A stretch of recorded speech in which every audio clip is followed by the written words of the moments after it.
Welcome back to my channel. இன்றைக்கி நம்ம சேனலில் என்ன வீடியோன்னு பார்த்தீங்கன்னா, செங்கீரை பொரியல் எப்படி செய்யலான்னு இந்த வீடியோவில் பார்க்கலாம் வாங்க.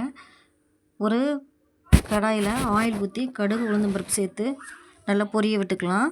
1 டீஸ்பூன் சீரகம் சேர்த்து அதையும் பொரிய விட்டுக்கலாங்க.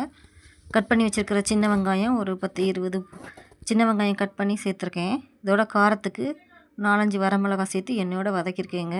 பண்ணி வச்சுருக்க அந்த செங்கீரையை தண்ணியில் 2-3 டைம் மண் இல்லாமல் நல்லா அலசி கழுகி எடுத்து சேர்த்துக்கலாங்க. அதையும் சேர்த்து நல்லா கிளறி விடலாம். ஒரு மூடி போட்டுக்கலாம். இப்போ ஒரு 5 நிமிஷம் கழித்து எடுத்து பார்க்கலாம் எப்படி வெந்திருக்குதுன்னு. பாருங்கள், நல்லா வெந்திருக்குது. இப்போ இதோட துருவி வச்சுருக்க தேங்காய் துருவல் 1 கப்பு சேர்த்து நல்லா கலந்து விடலாங்க. நல்லா கலந்து விட்டுட்டு தேங்காயெல்லாம் நல்லா போல் கீரையோட நல்லா சேரட்டும். சேர மாதிரி நல்லா கலந்து விட்டுக்கலாம்.